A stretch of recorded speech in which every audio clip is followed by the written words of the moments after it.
Hello, today is May 6th, 2009. We're meeting today with Mr. Frank Stewart at his home in Platteville, Colorado.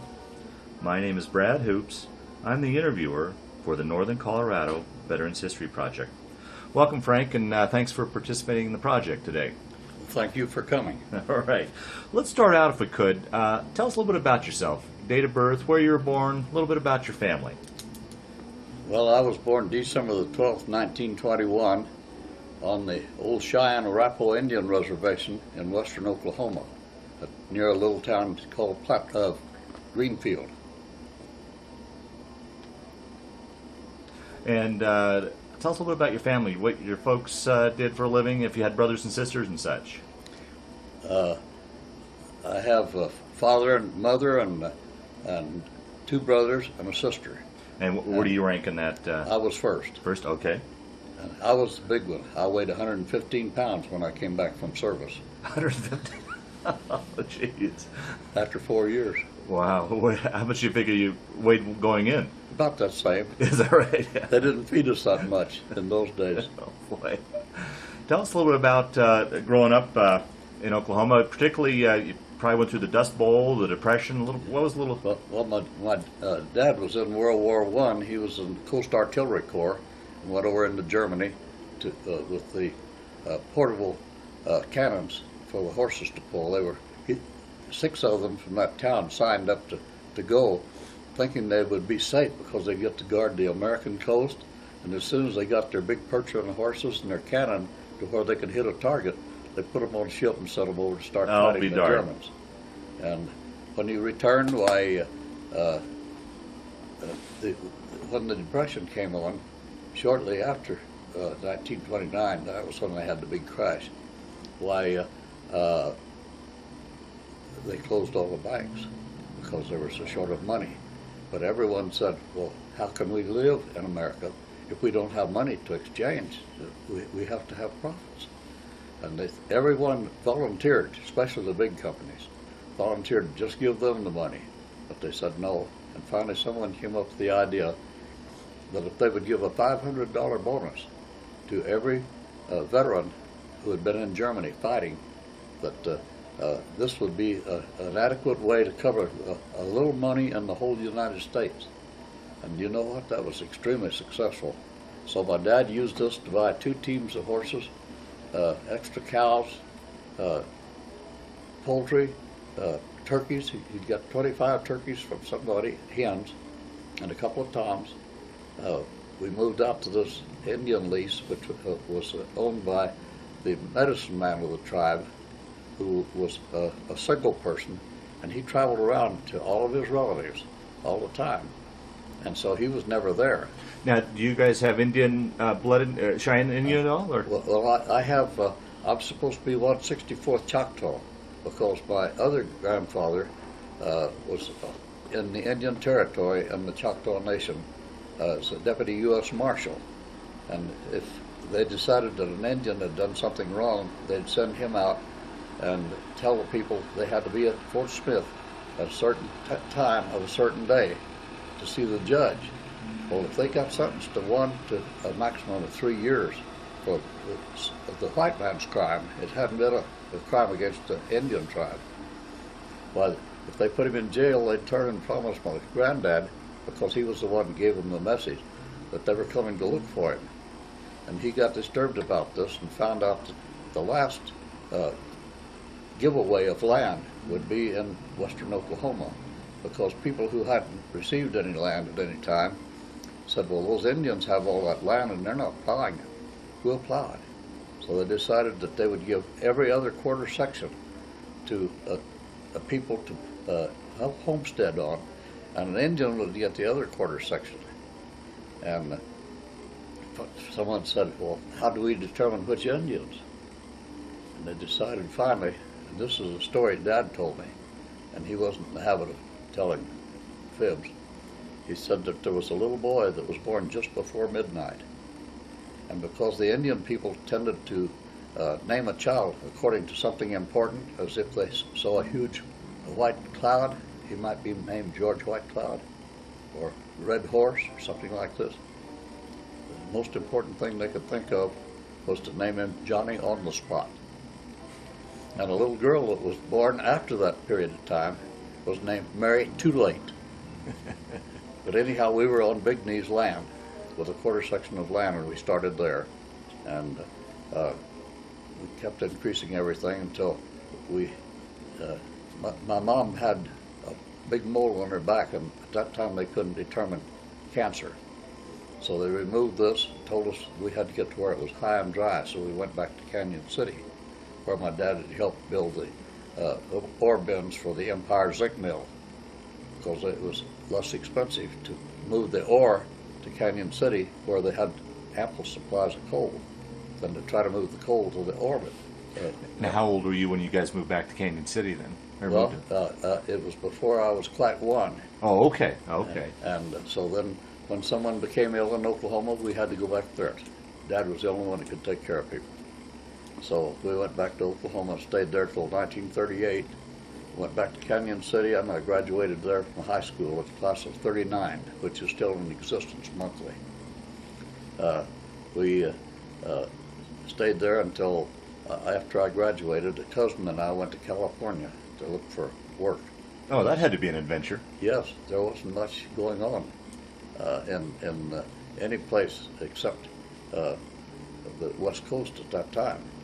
So we went out there and got a job working with a construction company, and this company was starting a tract of houses. 72, the first time any such thing as this had ever been started. It made all the newspapers, Wall Street Journal, and everything. And so this is where we had been working when the Japanese attacked.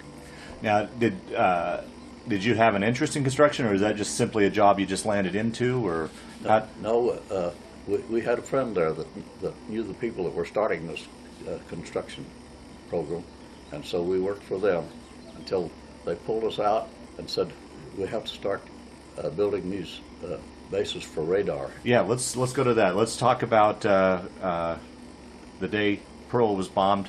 A fascinating story you got there. Tell that story. Well, that Sunday morning, my cousin and I stopped in Hollywood at the Naval Radio School to pick up another Canyon City boy, and we went down to the Ocean Park Pier, which was in Santa Monica, California, to ride the roller coasters. And when we made our first round and returned, well, the operator dashed over to us and said, "Don't you fellows get off. We're going to take you around again." And so he unloaded the people that were there, put on his new passengers, and made the next turn. And when we returned, he ran back to us and he said, "I was right. The radio said that the Japanese had attacked Pearl Harbor." Wow. Wow. So that was when things really got busy. The next morning, they called us and told us to start building bases for those portable radar equipment machines. And we started with Mount Otay. But you need to explain why those needed to be placed, too. Oh, yes. Well, the reason that we were placing those so dramatically around Southern California was that there was a huge fog bank that laid off the west coast, and half of the Japanese fleet could not be accounted for, and they were afraid that they might be in that fog bank ready to attack the United States through the most important spot where planes and everything were being manufactured. So they felt that they had to protect that and get these units in. So we would go in, and under camouflage netting, each day the fellows would be in there working and loading dump trucks. And the minute it was dark, they would go down fire trails to get off the mountain and get out to where they could go to San Diego, put them on a barge, go way out in the ocean, dump the trucks, bring them back, and get them in place again before daylight, see.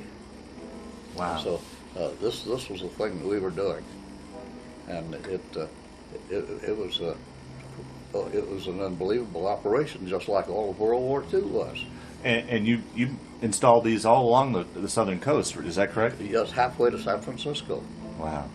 And so when my dad came out to see how I was getting along, they had run an ad on the radio, no TV at that time, and they ran this ad that the Seabees would be needed and we should come right down and sign up. So Dad and I went down, And a fellow at the recruiting desk said, read that sign over there on the wall. So I read the letters that they had. He said, fine, fine. Dad said, let me read that. And he said, okay, Dad, you read it. He said, where is it? And the recruiter said, Dad, you go home and help build equipment for us, raise food for us, and said, let the boy go. So we went back to Canyon City, and I got a call to report to Denver on October the 23rd. Of 42? Of 41. 42. Yeah. And so that got me started. And, we went to Norfolk, Virginia.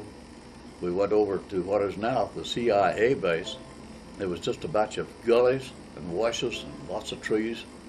And we had to cut down trees and follow them across these gullies so that they could take us to work, because they had shipped in Quonset huts for housing for the next people to come behind us for training. Well, now, did you go right to work, or was there any sort of boot camp that you went through? Oh, we had 3 weeks of boot camp while they were hunting for clothes for us, because when we got off the train in Norfolk, they took us into a large room and stripped our clothes off every stitch. We couldn't take anything with us.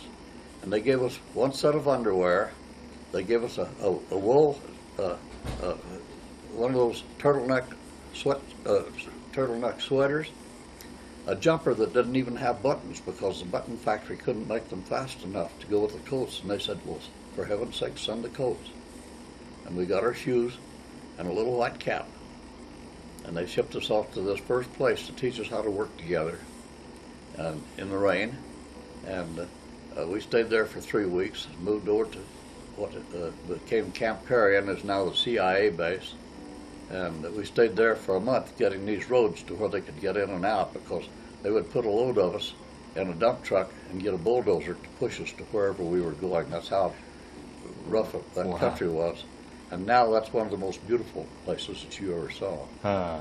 And from there they sent us to Providence, Rhode Island, to the Advanced Base Depot to get all of our equipment that we would be taking with us wherever we went. And when we got loaded, we went to Bayonne, New Jersey, and pulled out in the first 16 LSTs to cross the ocean.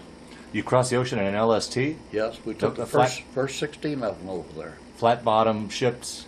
That could load them with tanks and things and our equipment. And 10 of those they gave Lend-Lease to Britain. And we've never gotten anything back from that, of course. But with our 6 ships loaded with our 1,250 men, we would never have gotten there without them, because those British people could run those ships at night, but they'd always break down about sunup. And it took all of our people working to get those ships to go again and make it one more night. Well, let's talk about that. You've got here's a guy from landlocked Colorado. How was that crossing, particularly the flat bottom boat? Did you get your sea legs? How was that crossing across the Atlantic for you? Well, I'll tell you, it was quite a storm. And when we left Bayonne, New Jersey, to go out into the water, well, that boat was rocking sideways this way and up and down that way, see? And I was on duty on bridge watch, watching for submarines. That's another question. And were you escorted across, or? Well, yes, we had some destroyers. We had a seagoing tanker to refuel destroyers, and so we were making our way across there. But someone was sent up to tell me that my replacement man was so sick that he couldn't get out of his bunk. So I said, well, I'll go ahead. Well, I stayed there for 24 hours, and finally I decided I had to go somewhere and get something to eat. And when I got down and got close to the water, every time a wave would come up, my stomach would come up just like the wave and then go back down. And one time it came up and turned into a heaving session for me too. Oh boy. So I had to lay on the top of the ship up there and watch for airplanes then, because I couldn't see for submarines. But that was what we did all the way across. We stopped for one day at Gibraltar and went in to get food that was made by someone that wasn't bulldozer operator. And then we went on down to Arzu, which was 40 miles east of Oran, the capital of Algiers, and started unloading our ships, getting our equipment ready to go. They had no fresh water, but someone had put a lot of soda pop and for the men and some beer for the fellows, the officers, on there, and that was what we had to drink. Nothing for washing or anything. Was there facilities to keep that cold, or were you drinking it at? We just drank it the way we got it. We didn't. We had refrigerators on the ship somewhere, but they had to be gotten out and installed. And finally, we got out a desalinization unit that would pump the water out of the sea and take the salt water and everything out. And boy, did that fresh water taste good. So we loved it. What were living facilities like? Are you living in tents or? Well, we started out with the pup tents, two pup tents for 2 men, and we were in those until we could get out other tents and set them up. And they were just set up on bare ground initially, and after we had been there about 2 weeks, they took our platoon, which was the unit I was in was the 54th U.S. Naval Construction Battalion, Company D, Platoon 5. And the orders were for us to take 2 truckloads of material and 5 guys and our officer to Nemours, which was a little town right on the Spanish-Morocco border. It was a fishing harbor. We were to start an invasion base there because our job was to follow the army right down the North African coastline, and everywhere there was a decent port of any kind, to build that into an invasion base so we could quickly load men and equipment, all the supplies to go over to Sicily when we were able to go there. So we finally got down as far as Bizerti, and there was a long channel at Bizerti there at the base of Cape Bone, where they pushed the last of the German people off. And we went in there, and they brought ships into this huge lake at the end of that canal. And the Germans could see that this was a very important operation. And where they got someone who could speak German and get someone with a regular radio, we don't know. But we called her Dirty Gertie from Bizerti. And this was a French naval seaplane base in the early days before the Germans took over. So about that same time, one of our B-25s flew over and dropped 1 bomb in the top of each one of those huge hangars. And when it burst, it broke chunks of concrete all over, and each hangar was completely full of Messerschmitt fighter planes. So we just pulled them out, left them to one side, and took them over. Wow. That made us a good place for operations there. And they had us put our tents up in an olive grove up on the side of the hill about 2.5 miles away. We started rebuilding the airport that we had there at the edge of town because they were flying those B-17s out of there and every base that they had available to them. And we'd watch them leave of a morning.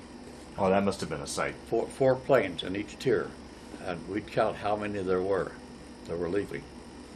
We'd go ahead with our work, and that night when they started returning, the first planes that would come back, there would be 4 in a tier, and finally, it was a tier that had a plane missing. And pretty soon there were more and more missing. And when the last plane came in, he just flew it in, and it was just getting lower and lower all the time, and he landed crosswise of the runway. And when they ran over and got to him, the pilot was the only one that was still alive, and he was unconscious by the time he got that plane landed. And you could have driven a Jeep through the one big hole inside of that plane. That's why it was so far behind all the others. Wow. So it just, I'll tell you, they were working as hard as they could with everything they had available to get it to where we could go ahead and make those other invasions that we were going to have to make.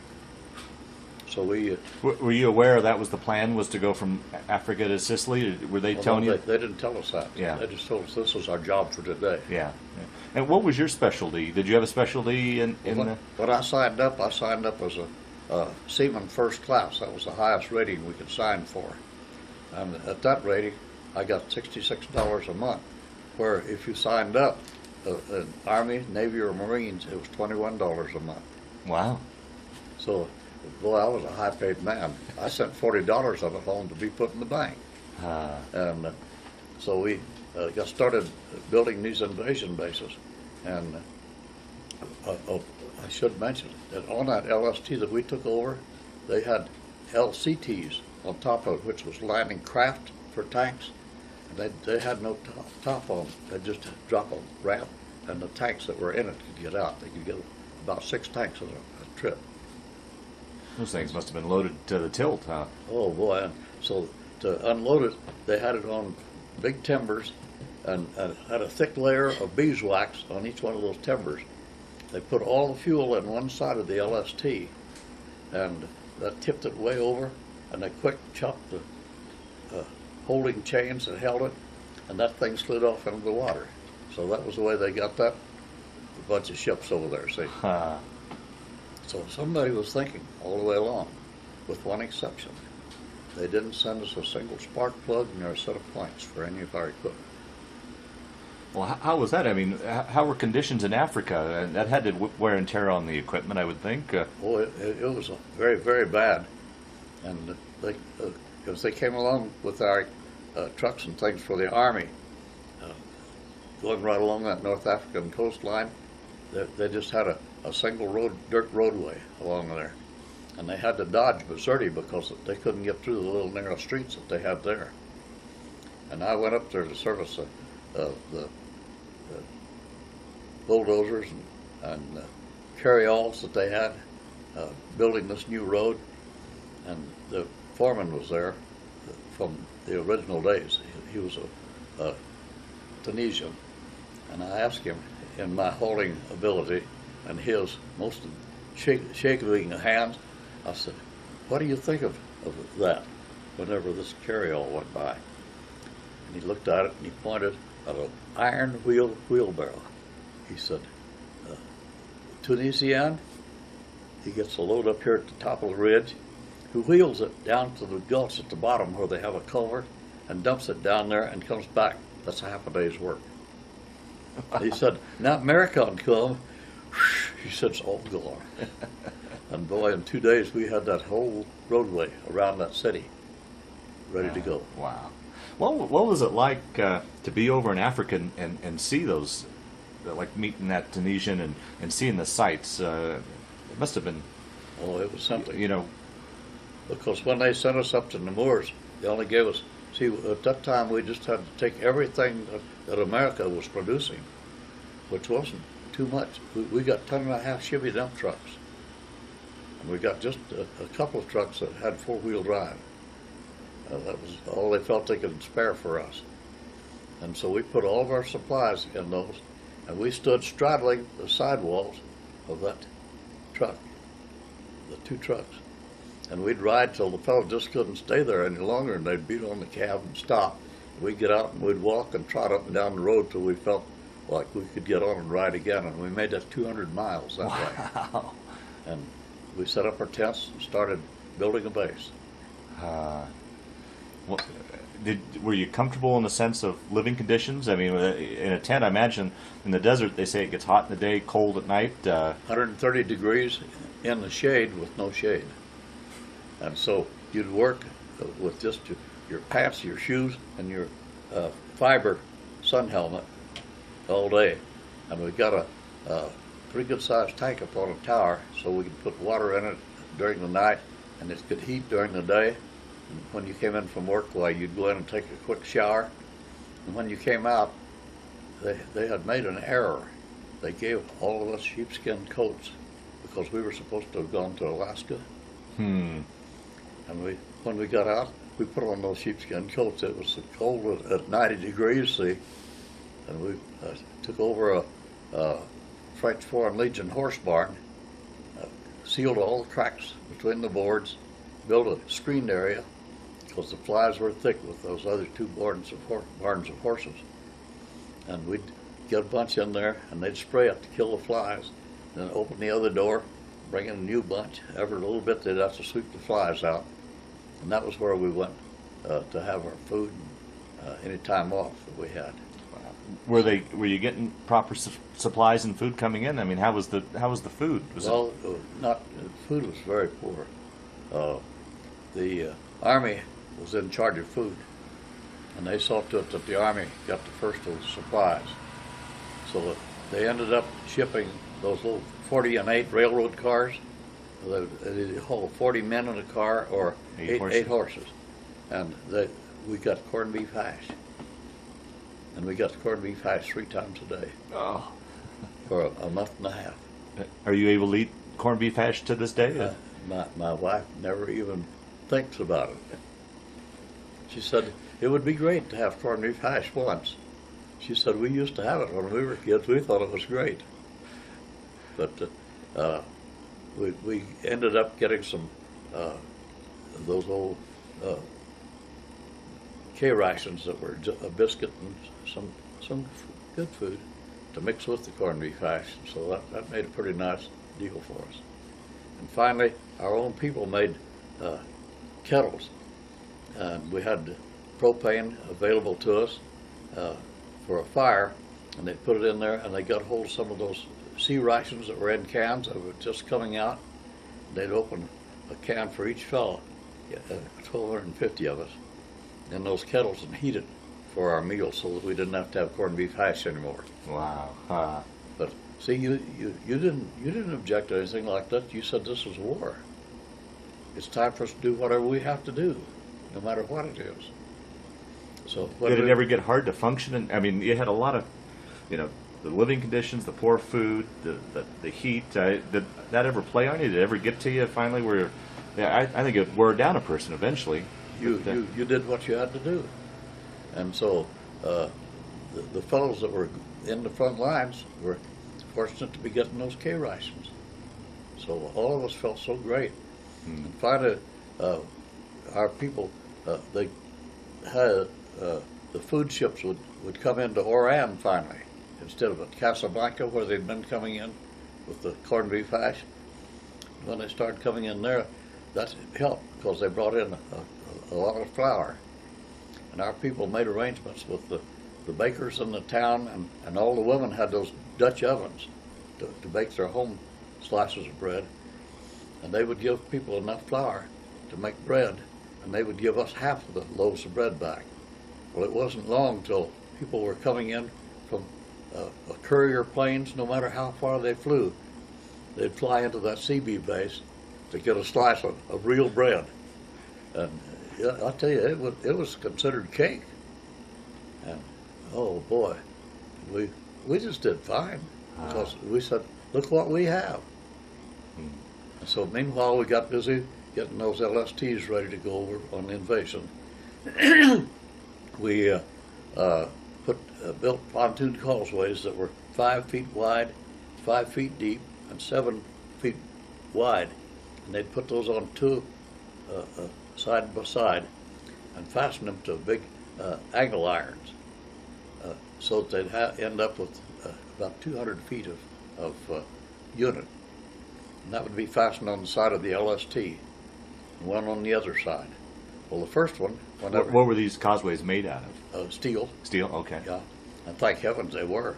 And the space that was between them that you locked on the top plate and the bottom plate, that was a real gift to us, because when we got over to Sicily, why, there was about a 5-mile beach that they were attacking, and there were just 2 rows of sand dunes off that beach, and it was just about wide enough for 2 trucks to pass. But it was heavily mined, so we had to get a bulldozer off first and get it there to push all this sand out back into the ocean, so that the trucks could go back and forth with the supplies that they were going to have, and the tanks and half tracks had to go that same way until they could find a place to take them inland. So this went on for 4 days, and night. And Now, at what point after the invasion did you guys show up to do your work? Were you in we were in the first group, the first wave? but however, the attack transports had come in with their small boats with about 20 men in them, you know, and they'd hit the beach, and those guys would go over those sand dunes back in to the German emplacements back in there, and to do what they could do there. Well, that 5 miles of beach was covered with about 5 layers of those attack transport boats, because the Germans were coming down this one canyon, and they would strafe right along that row of boats and the men. And so the number of people that we lost there was, oh, it was horrible. But anyhow, after about 4 days of this, and there were 80 German tanks out beyond there shelling us too at the same time, and they got off a single-seated airplane for a spotter. He went out there, and they brought in a big Navy cruiser, and he stopped about 5 miles out and started shooting. And when those shells would go over our head, it looked like balls of fire, molten fire. I've heard that, yeah. Going over your head. And so here's that spotter out there telling them how much to vary their aim for the next series, see. Well, one night and one day put a stop to that. They got almost all the tanks, and the rest of them headed back to the far side to get to where they could be transferred back to Italy. Ah, wow. And so so from your position, you had almost like a front row seat to this invasion then. we were right in the middle of it. In fact, our officer said, Frank, get out and spot places where we could put our foxholes. Really? Yes, because they were, with those tanks, they were just lobbing the shells in there to beat the band. What's that? Can you describe what that's like for someone like me that's never been in battle, or others that'll watch this tape? What it's like to come under shelling, and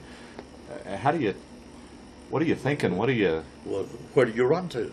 You don't know where the next one's going to hit.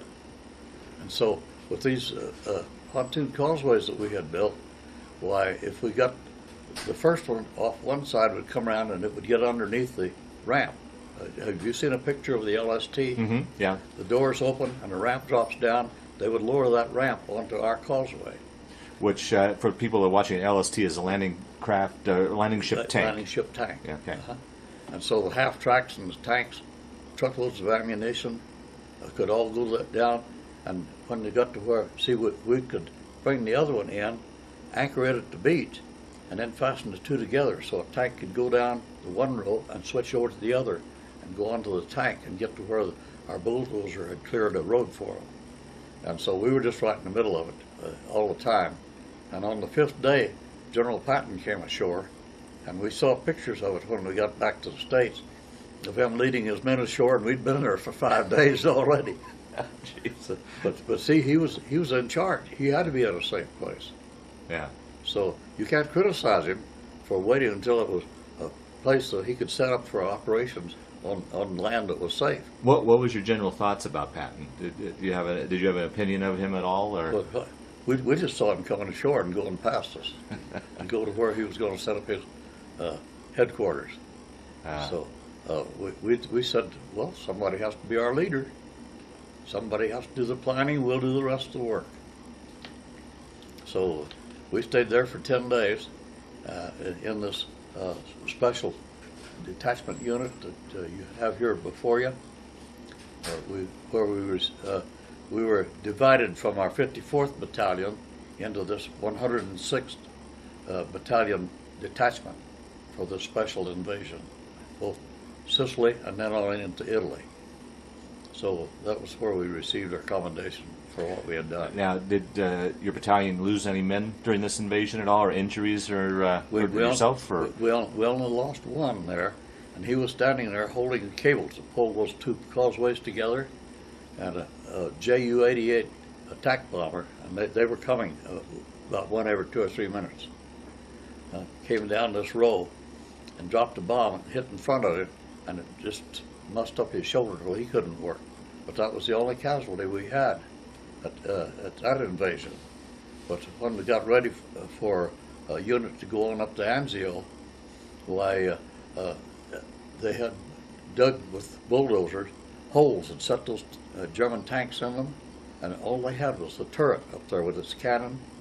And they were sitting there on this big beach, just shooting our people to smithereens as they landed from all the ships, you know. And so out of those 34, all but one was either killed or terribly mangled. So, but it was one of those things that happened. So after Sicily, did you guys go back to Africa to get the next group of planes and of ships and things ready to go? And was it a similar invasion in Anzio, the similar setup where you guys brought in the causeways and Yes. and such? Yes, very same thing. And of course, what would the rest of the people have done if they hadn't had that kind of support? So think of there's some real good thinking went into this. And while we were there on that first beachhead, we were unloading this one LST, and another one decided it was time for him to come in, and he came in and pulled alongside of the other one, only about 50 yards down the beach from it. And here came one of those Ju-88s, strafing as he came, and when you heard the machine gun start, you quick got down behind that pontoon causeway so that the bullets couldn't hit you. You could hear them rat-a-tat-a-tat-a-tat on the top of that steel deck, see. But the minute he got by, you quick got up and got your body up out of the water, because if that shell had burst close to you in the water, it would have burst your stomach and you would be dead. So it was a very effective way that they were fighting us. Wow. But boy, I'll tell you, the number of those German planes that came in there, you can't believe it. How does a person function in conditions like that? I mean, you got to be scared. I mean, is it just you're running on adrenaline, or how did you? Well, when we were getting all that together, this Dirty Gertie from Missouri put on her radio program and said, "Looky here, you Seabee unit," or they'd name whichever unit it was going to be, "we'll be attacking them tonight." And they'd come in, and the minute they had one radar station about 2 miles up the beach, and when he'd hear them coming, he'd yell, and they'd pass the word all up and down the beach, and inland as far as the airports and everything, that they were going to attack such and such. Well, they got those big spotlights. You've seen them when they're advertising. They got those in there so that they could spot those German planes as they came in, and then they had our anti-aircraft batteries shooting. And we had more people injured by our shells bursting and falling. Thank heavens for those sheepskin coats, see, because if you were down in a little washed out gully with your stomach off the ground, some of those came down, it might make holes in your sheepskin coat, but more of our people were injured there than any other place. So, excuse me. But some nights they'd tell us there'll be 50 planes in there. Now, were you guys living on the beach, or were you living on the ships? Or? We were up in an olive grove, up away. We were about a. Oh, this is back in Africa. Yes. Yeah, okay. But during like the invasions, we were just out there on the sand. And so they sent me to find places for these foxholes. Well, I went over one of these little sand dunes, and there was a box about 30-inch cube there, and painted on the side was stenciled spaghetti. And I said, "Oh boy, we'll have some Italian spaghetti," because we had a bucket to heat water in for coffee with a plumber's pot under it, and we were going to make the spaghetti. And they gave one fellow some money and sent him to the nearest farm, and he bought some tomatoes and some onions to go in our spaghetti. By the time he got back, we got the lid pried off and pulled out a long plastic tube, and on the side of it it said, "American Beauty Spaghetti, made in Denver, Colorado." So at that time, almost all of our men were from Denver West. Oh, is that right? Yeah. In our battalion. And as we began to lose people, we got people from all over the United States then for replacement. Now, I guess we could backtrack way back. Did your cousin join with you as well? The one that you went out to California? No, he was in he was in the Navy, and he went as a machinist operating warships in the Pacific. Okay. And so we saw him one time. He came to the Atlantic and came in to see us, and so I saw him. And then I saw one other fellow in the Philippines that I knew previously. Those were the only ones that I saw I'll be all doing. the time I was in that I had known. Huh. But anyhow, it kept us all busy. And when we had a replacement unit come in to send us back because they said, you've had enough experience, we need you in the Pacific. So this was after Anzio? It was Anzio the last European... of our units. And so we went back to the States and to get new equipment.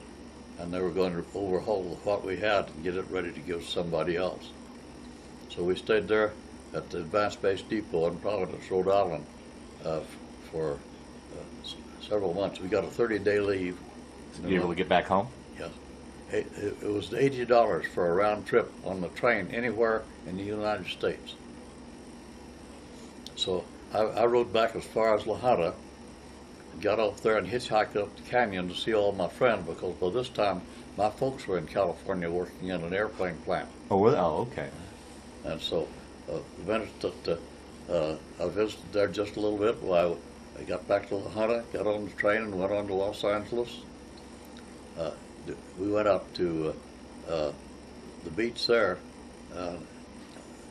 Any other time I could have told you the name of the base that we went to there, but right now it slips my mind. Fair enough. Fair enough. But anyhow, it was right northwest of Los Angeles, the Seabee base there. And we stayed there, got our equipment all ready, and they sent us to Eniwetok, which was just a long, slender bit of sand. It was, I think the highest place was about 3 feet above sea level. And we stayed there while they got more ships ready, got ready to go to Okinawa. And when we started, we sailed for half a day, and all at once they pulled us out and sent us back. And we wondered why. Well, it turned out that some of our fellows had gotten where they were so scared of bombings and everything that they said, fellows, would you feel badly if we stayed here and trained this new battalion? Because they said, these boys have never even learned to drive a car. At that time in the United States, there was a 3-gallon limit per week for the families to go to town to get their food and groceries, doctors, or whatever. Mm-hmm. And so that meant that they had no spare fuel for a boy to learn how to drive anything. So there they had 1,250 men, and only a few of them, the ones that joined from our outfit, were skilled at all with what they were doing. And so they went on in on that invasion, but with those kids being untrained, didn't know what to do, they lost almost every one of them. Oh, boy. And that was terrible. But they sent us into Samar, which is the first island south of Luzon that Manila is on. And when we got there, we built a huge base there for the guys that had been in the service 4, 5, or 6 years and never gotten to go home. They'd send a replacement in and send one of these fellows back on an empty ship to go back home and get the chance to go home. And so we built that base. We built an airfield. Then they sent us down to Mactan Island, which was a little island that forms part of the harbor for Cebu City, which is the second largest town in the Philippines. And so we got busy there.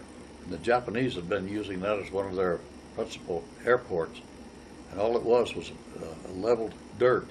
And the Filipino men had been taken over to the island to the mines. They got mine carts, railroad tracks, brought them over and set them up, and they'd go to the beach and get this coral, put it in those carts and push it out, and the women and the kids would sit there in the rain and beat those chunks into the mud.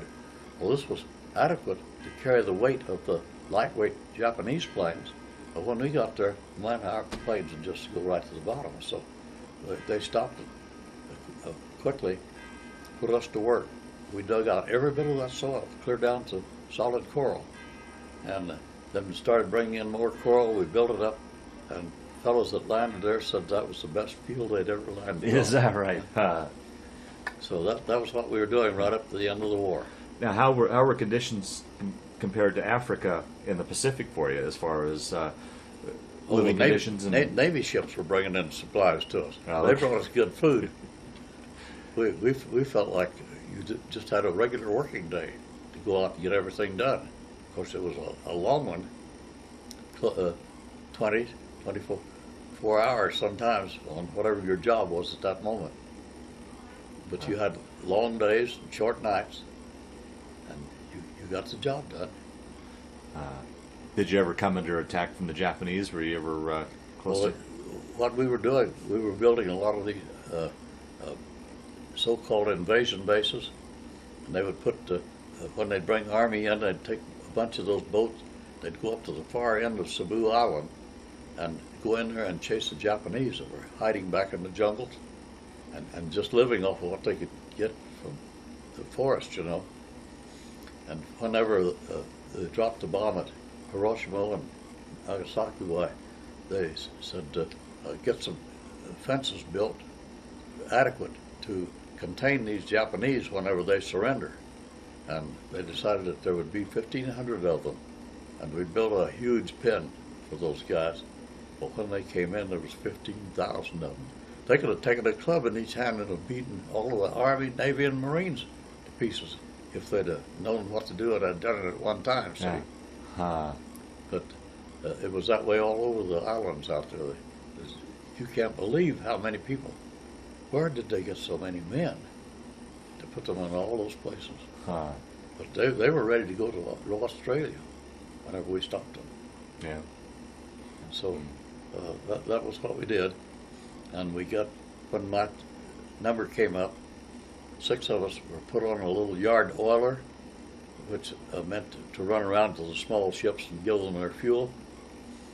Some fellow who was in the Navy had never been a captain of a ship, and they asked, would someone volunteer to bring a ship back?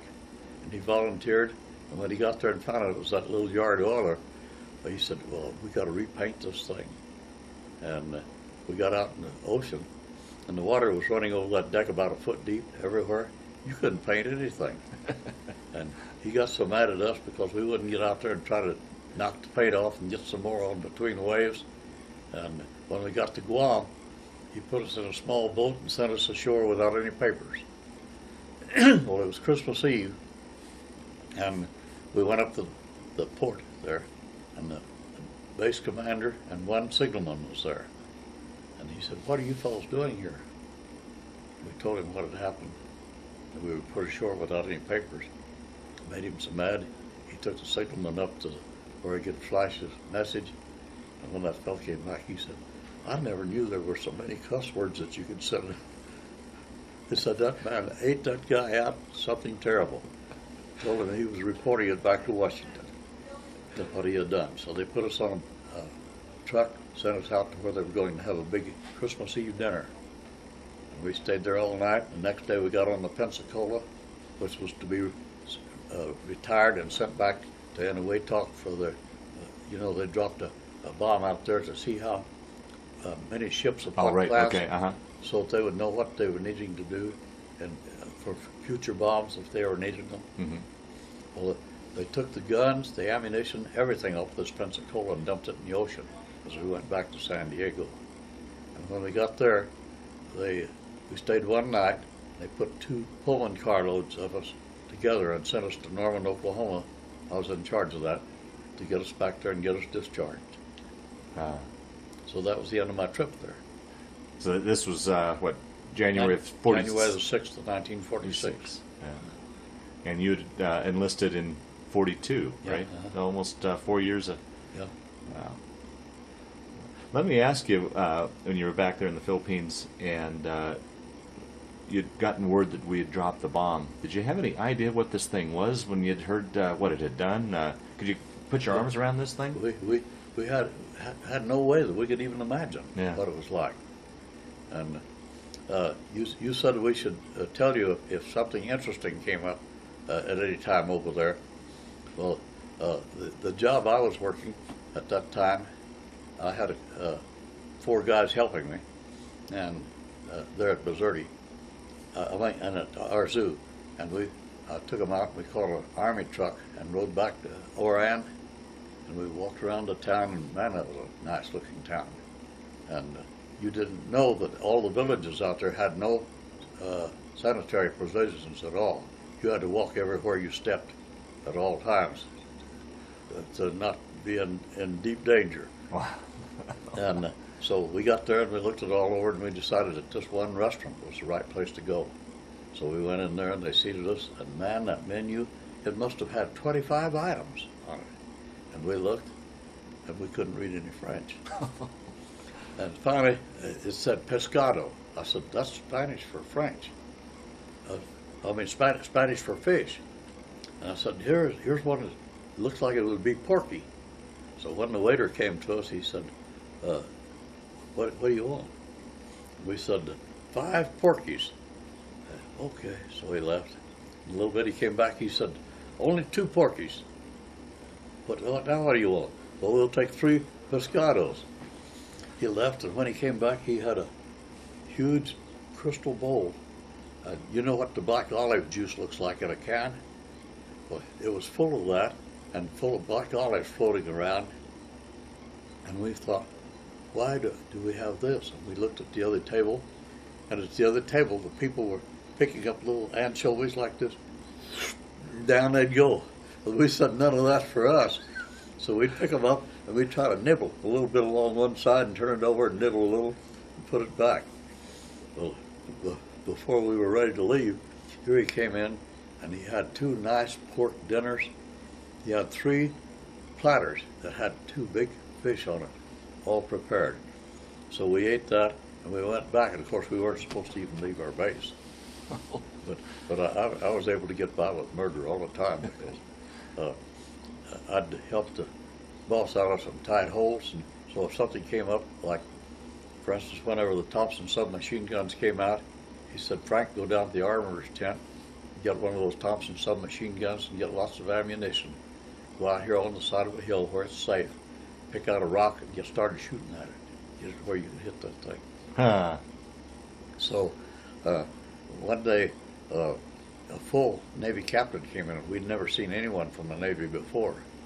And he walked in and walked right past the clerk and went to the boss's desk, and he said, what's that Thompson submachine gun doing out there? He said, huh? He said, that Thompson submachine gun. Oh, he said, that's Stewart's. He said, what? He said, who's Stewart? He said, that fellow. There I was, 115 pounds. He said, don't you have a big man? He said, what's his job? He said, he's my bodyguard. He said, don't you have a big man for that? He said, the big man is on a BAR, and he has 2 men carrying ammunition. The next biggest man is on the machine gun, and he has 3 men. It takes 2 of them to carry the machine gun, 3 to carry the ammunition. He said, we have a mortar. It takes a whole crew to take care of the mortar and the ammunition. He said, that just leaves Stewart. And he said, well, what assignment did you give him? He said, I told him that I wanted to go back to the States alive. He said, you believe you'll do it? He said, I know you'll do it. So, see, you were after bodies, you were after minds, you were after everything, because, see, if we had one farm boy that had never had very much to work with on the farm, he had to make do with what he had available. That's the way we were there, because they had sent all of our other supplies to Alaska. It was 6 months before we ever got a letter back, even. Yeah, how was communications back and forth, as far as writing back and forth, both in Africa and in the Pacific? Was Well, that pretty... once they finally got those V-mail letters going, it began to work real well for us. But up until that first 6 months was passed and we got our first mail, man, we just did hardly anything except just read letters for a little bit because we got so much mail at one time. But that was the first time we'd gotten any mail at all from home. But when we got started with those V-mail letters, why, it just worked fine. Now, would they have to, what's the word I'm looking for, when you'd send a letter home, did you have to... Oh, yes, they carefully, now I can't say that word either, but anyhow, they cleaned it out. But what do you, is that mine? They censored it.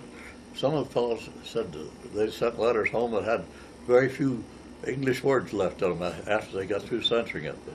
But pretty quick we learned how to work with that. We didn't say anything that would even let anybody know where we were. Yeah, right. They didn't know. They just didn't get letters.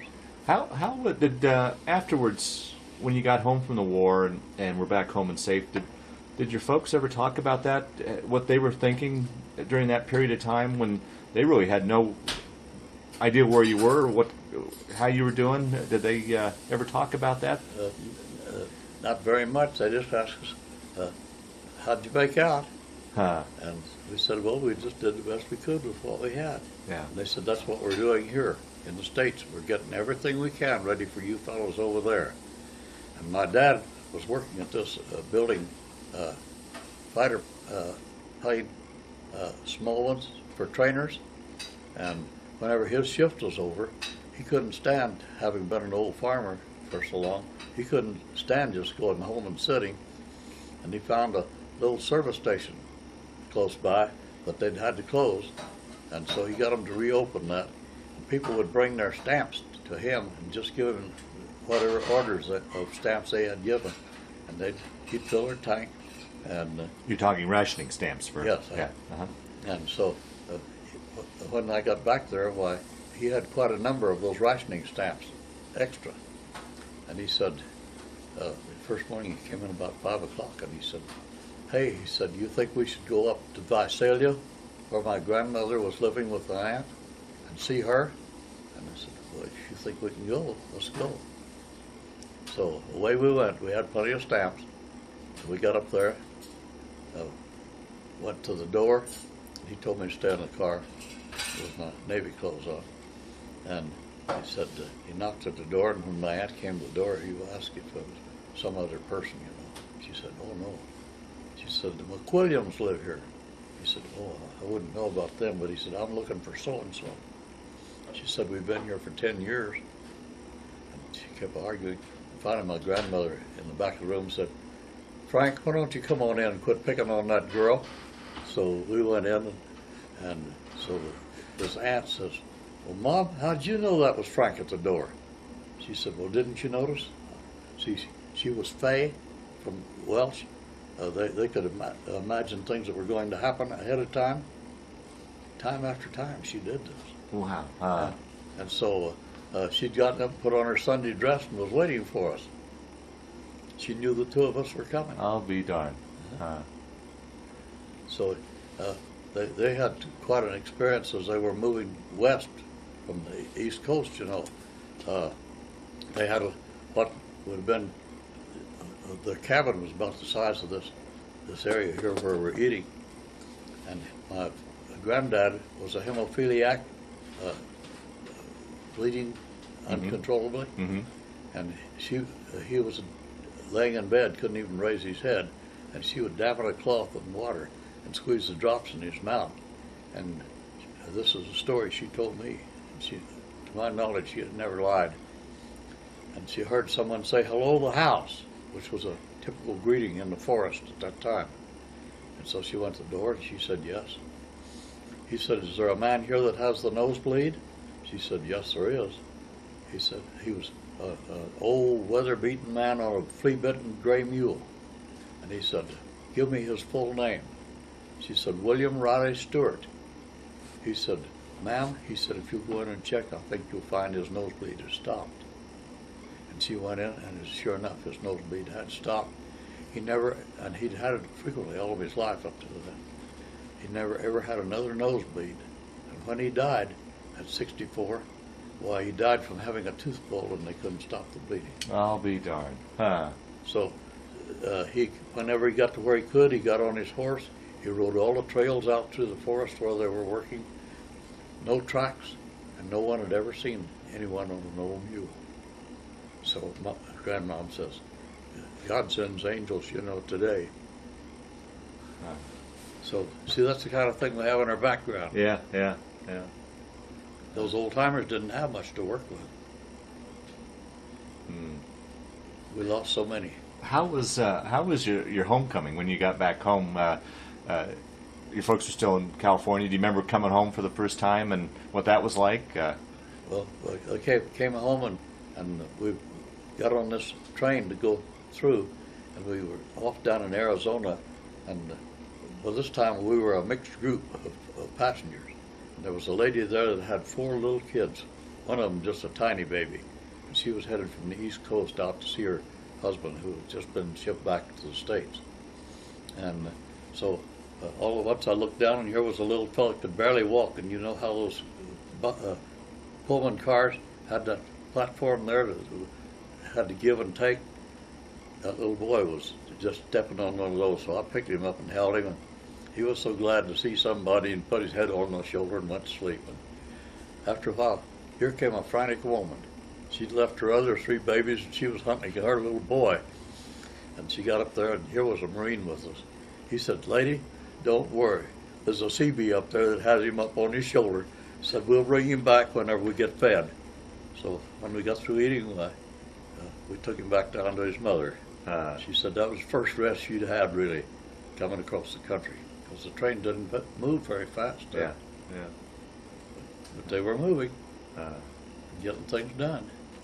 You'd see so many of them going past carrying war material that needed the right-of-way. So when we got back, Port Hueneme was the base we went to there, northwest of Los Angeles. And sometimes we'd get a weekend pass, and by that time my folks were back out there. And we'd go over to see them for the weekend. They had some big volunteer tomato vines in the backyard. We'd take a pack sack of those back with us, and we were pretty cagey. We had one fellow on KP. He got all the bread and butter and any dessert that they had and brought it over. And we'd toast this bread with a slice of tomato on it, and boy, was that a good meal compared to what we had been used to. Yeah, what was that like when you finally got back to the States? Did you have any cravings for something you'd missed for so long that you went right for? Or Listen, you were thankful for anything they offered you. When we got a 9-day pass before we left, well, that was no time to go to the West Coast and back. So we went to New York City, and we had to sit in the waiting room at this hotel almost all night. And finally one fellow said, "Okay," he said, "it's after midnight. No one showed up for this one room. You 3 fellows can have it." So we went in there. We spent the night, got up, went downstairs and said, where should we go to eat breakfast? And he told us where to go to this restaurant. We got up there, and this was the one day a week that they could serve meat. And so they had the cook right out in the front window, and he put 3 nice steaks on that. And people would come up and stand there taking up the whole sidewalk, looking at us, and he'd point to us just for them. Oh, they clapped their hands. They were so glad we were getting that steak. And so when we got through, we started walking. We came to a small opening in a brick wall, and here were people going in, and we said, "I wonder what that's for." So we went down, and if you put a nickel in the turnstile, you could get inside, and it was a subway. And here was a sign at the bottom of this ramp, pointed one way, and it said downtown, and right underneath it is printed uptown, the other way. And so we said, "What do we do?" And we just laughed, and we said, "You know what? Uptown and downtown was the same place in our little towns." And some fellow behind us started laughing, and he said, "Where are you fellows going?" We said, "We have 9 days, and we don't have time to go home, so we're just here to see New York City." He said, "All right." He said, "You ride with me, and I'll tell you when to get off." And you said, "You get off there and catch the ferry out to the Statue of Liberty." And he said, "When you come back, well, you come to my office. I'll have something for you." So when we got back, we didn't know where his office was. And we stopped a cab and told him where we wanted to go. And he said, "Get in, fellas." He said, "It's only 5 blocks. And we went up there and got out, went in, and here this company was a big advertising company. They had the ads for Procter & Gamble and all these people, see. And when we got up there, the receptionist had a room full of people, and she said, "What do you folks want?" We said, "We're supposed to see Mr. Brown." She said, "Which one?" It's Mr. George Brown. "Which Mr. George Brown?" "Mr. George B. Brown." "Oh," she said, "just a minute." But here he came walking in, and he'd been to California to set up a new office for them out there. And when he walked in, every guy in there jumped up and said, "Mr. Brown, I've been here for 2 days waiting to see you." He said, "Fellas, I'm going to take these fellows out to lunch." He said, "I'll be back afterward." Well, he took us to lunch. He hired a guy to take us around and show us all of Radio City.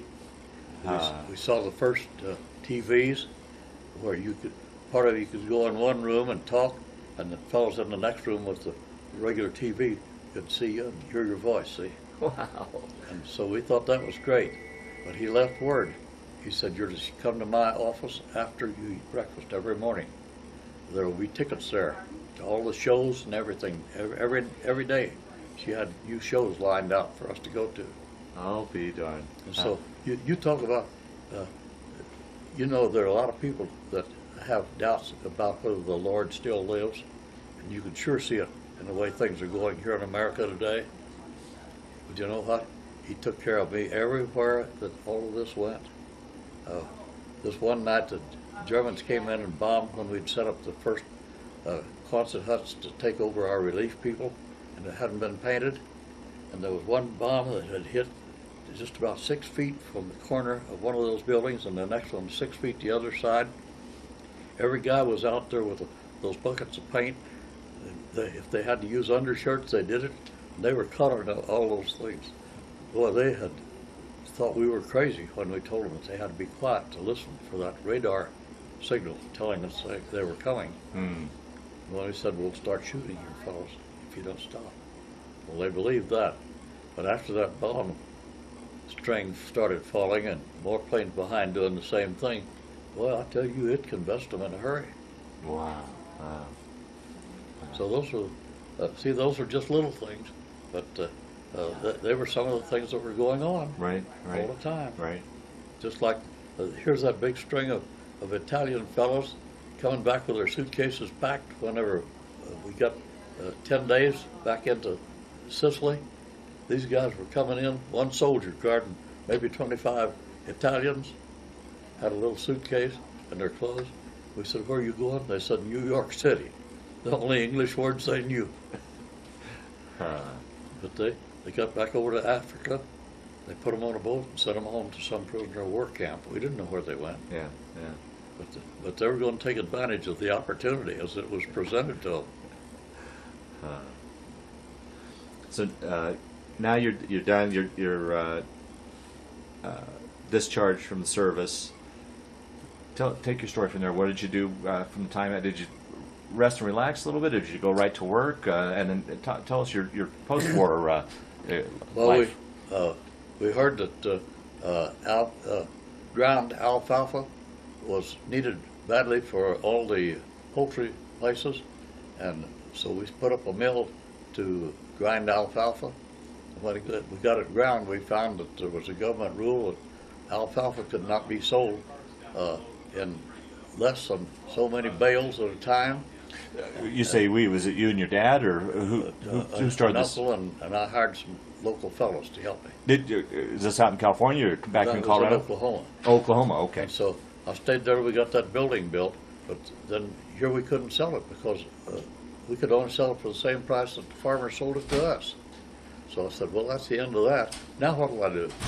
And I thought, well, I'm going to go up to Wyoming. The fellow that worked with me all these years was Bill Myers. He's up there in western Wyoming. I'll go up, it's time to go elk hunting. So I headed there, but I only got as far as Canyon City, and I stopped to greet the folks there. And this girl got to smiling at me.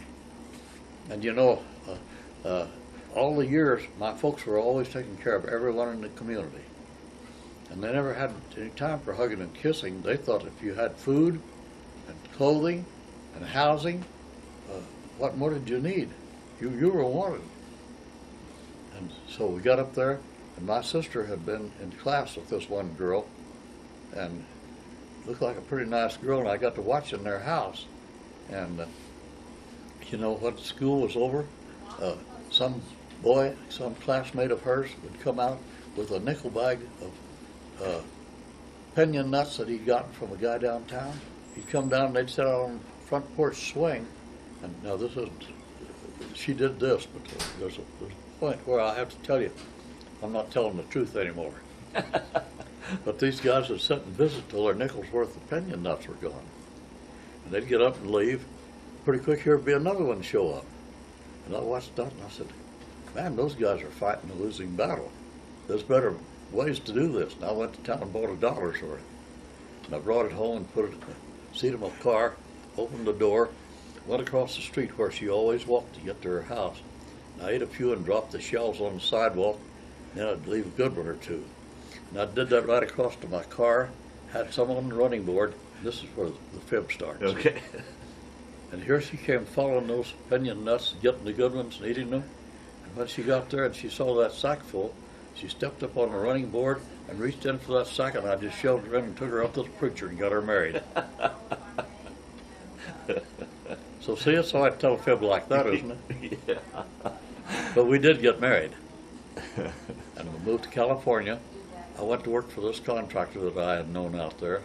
The one that you previously worked for before the war, or? Yes. Okay.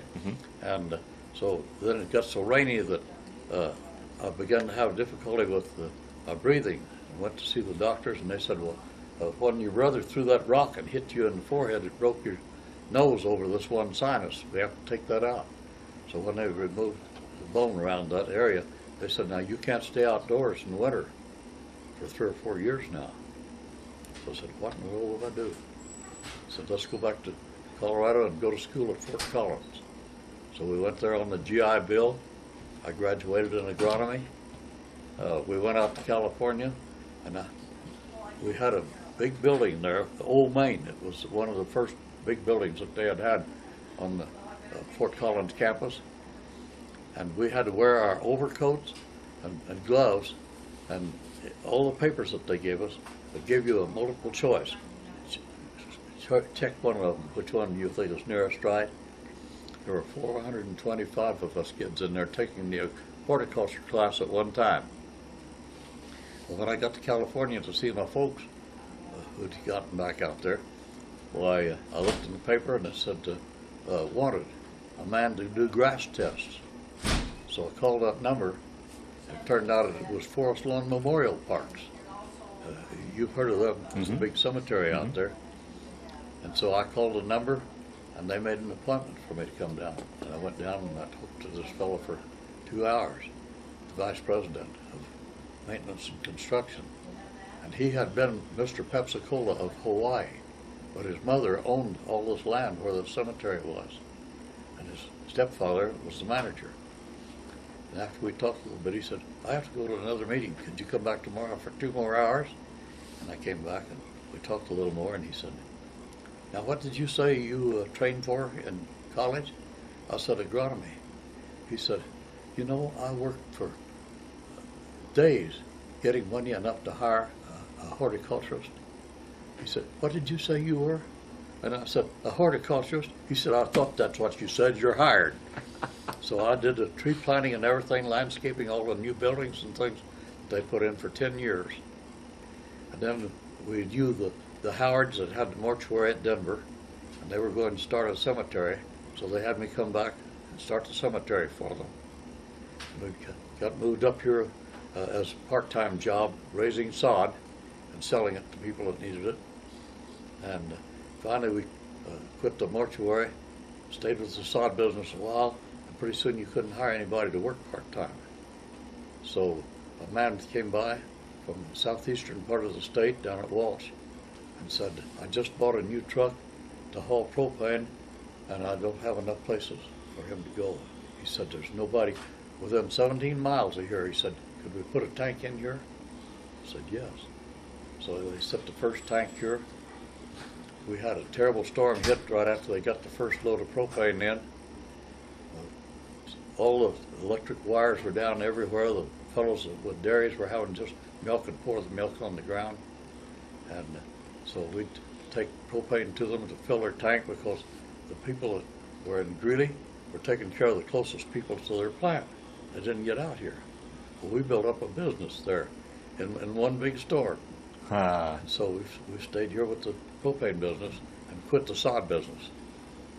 So now young Frank, I fooled him terribly. He came down one day and asked me what he should do about something, and I said, well, what would you recommend? And he said, well, Dad, he said, you're the boss. I said, no, 5 minutes ago, you got to be boss. It's your business now. What do we do? And so he's just done a wonderful job. And whenever they told us that they were going to have this honor flight, why, I'd just been in for back surgery, and I couldn't go.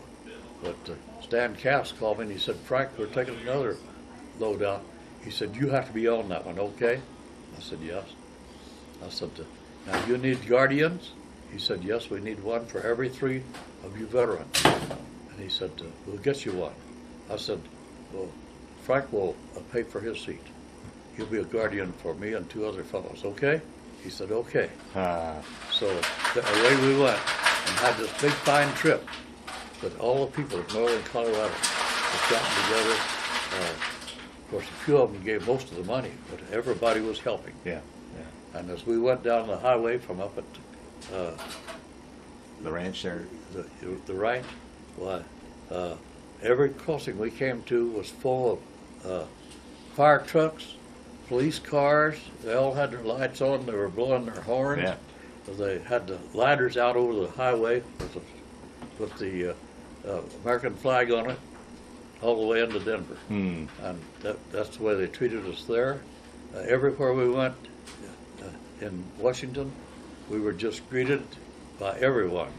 And they said all the people that were local had come in early. Some of them had left home at 2 o'clock in the morning to come in to see that and went home that night.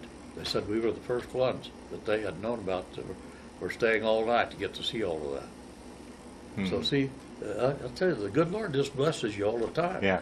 And so, you don't have to just go around looking for it, but watch and notice whenever he does something good for you. Yeah. So that's been my feeling about this all the time, that no matter what I do, I'm in good hands. The Lord's taking care of me. Do you think that's what helped you through those years abroad? I'll see you later. There's what they developed as a little thing for showing that we were Seabees. We'll start to wind down. Well, actually, you know what I'm going to do? While we were changing tapes here, you were telling some stories about that I'd like to get on tape as far as nights, bombings and such. Can you tell that story about laying in bed at night and how you did? Well, we'd gotten where we had our tent up and had a floor in it, and of course we had this largest anti-aircraft assembly of defensive weapons since the bombing of London, you know. And so, boy, they were really preparing for this invasion, and the Germans knew it, so they were coming as much as 5 times a night. You got very little sleep. And they'd come in there. A lot of times the P-38s and the P-41s would stop the biggest part of them before they ever got to the land. But when they came in, they were really ready to bomb us. And so they'd just bomb every night. And so here you needed some rest. So I'd lay down on my cot, on my back with the helmet strap in one hand, rifle strap in the other one, my sheepskin coat laying open to keep me as cool as possible. And whenever we'd hear the warning from the radar that the bombers were coming, I'd jump up and I'd say, "Come on, fellas, let's go." Well, they weren't ready. They were sitting there wondering when it was going to happen. So they had to start hunting for their gear. Well, I got a head start to find a bush out somewhere that we could crawl in, because if a bomb hit and the explosion would do more damage than anything else. So, boy, you wanted to be someplace that was protected. At one time, we dug a hole and put a steel door over it and put soil over it. But when that bombing started, you couldn't stand that. You couldn't stand being there. You'd rather be out running. Really? And hunting for a trench somewhere, see. And so that was the way most of us got by, with 1,250 guys scattered out all over that desert, hunting for a safe place to hide. Wow. A common thread I seem to notice through our conversation is your strong faith. Do you think that helped you mentally through those years and in situations like that? I know it did forever, because see, when I was a little bitty kid, I didn't know that a church belonged to the Lord or to all the people. I thought it was Grandma's church, because I was a little kid and was in her class. But when always we'd had this, and when I'd lay down on my cot to go to sleep, I'd be so tired that sometimes I couldn't even say a complete prayer. sometimes I always said, now I lay me down to sleep, and psst, it was gone. And people say, Frank, that's no, the next day, they'd say, Frank, you didn't say a prayer. I said, well, the Lord knows the rest of it. So I had that faith all the time. No matter where they were bombing us, when we were in over in Sicily and they were strafing us, bombing us so badly, well, the boss would say, everybody get in your foxholes. And I looked over, and there was a foxhole just a short way from mine, and you know how small those entrenching tools were? A little blade that would turn up to go in your pack, or you'd get it down and shovel it. I looked over, and this one guy was so scared, he'd have 4 shovelfuls of dirt in the air at one time, trying to dig his hole deeper. So, see, you were frightened at times, yes. Who wouldn't be? Yeah. You wouldn't have had all your upstairs if you hadn't been frightened. Yeah. A lot of times. But when that one bomber came in and hit this LST that was next to us, dropped it right in a truckload of ammunition, and that thing had fuel and everything for tanks, and the whole ship looked like it was in fire, and the fellows that it hadn't killed or injured too badly to be able to move just go to the side and they'd jump over into the water. So we'd go out and get them and drag them back into first aid center, which was like you remember the MASH programs that we had? Well, that was what they had out on that beach, was a typical unit that MASH could have used, because those fellows, oh, they had so many to care for. You can't believe it. It must have been an awful sight to see. And that one fellow that went on to Anzio, they said they could have dropped a baseball through his chest and not have touched his body. And when they came out to see who to do surgery on, well, they saw him and they said, well, we'll save him for the last. He probably won't be here that long. So they were doing all they could. But he was an old Norwegian that had been on building ships up at Bellingham, Washington. And he said, they're not going to do that to me. He said, I'll show him a ting or two. And so he lived in spite of it. And he came back to see us at Fort Hueneme, and he was shipping out with the next outfit that was going out. And they told him, said, no, you go home. As badly as you were hurt, he said, I owe them something. And he said, look what they did to me. Wow. And so, see, people, you didn't stop for little things. That war was critically important. Yeah. Yeah. Yeah. And everyone took care of everyone else. Like whenever I was hitchhiking up from Alhambra that night to Canyon City, a little old rattled car came by. All of the seats were, the hair was sticking out of them and everything. And it was a black family. At that time, we called them Negroes. Sure. And they stopped and they said, the rain's coming, get in here quick. And I got in the car and they wanted to know where I was going, and I said, Canyon City. And they said, well, we're just going to the next town, but we'll take you till you get out of this rain.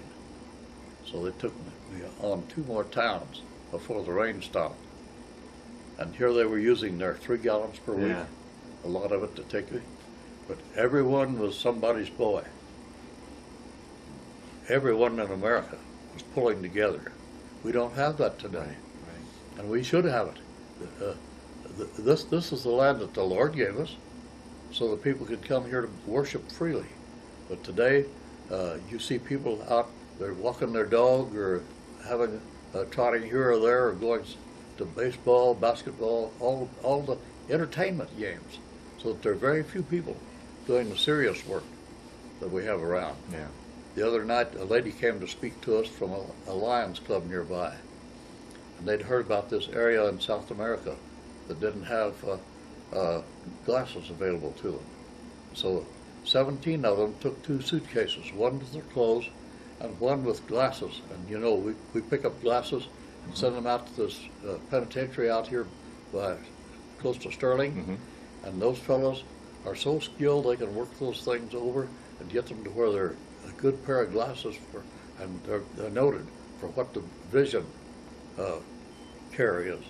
And so they had an optometrist with them, and they told about one young fella who was almost 20 years old, and someone had walked all night from his town helping him come to this place to see about glasses.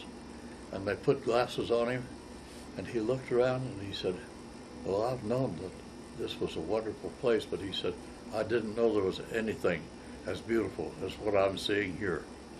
And so, see that, there's the Lions Club, there's all the Masonic clubs, there's the Rotary Club. Look how many people are doing things to help others. Yeah. Our Shriners have 22 hospitals, Canada, United States, and Mexico. And we had a large fund set aside to keep everything going in good shape. But we've lost so many people and so few young people are joining. They're going to all this entertainment. Yeah. And so instead of that, if they were joining these outfits that are working for the betterment of the people in America, look how much better off we'd be. Sure. Because here we're going to have to close 3 hospitals.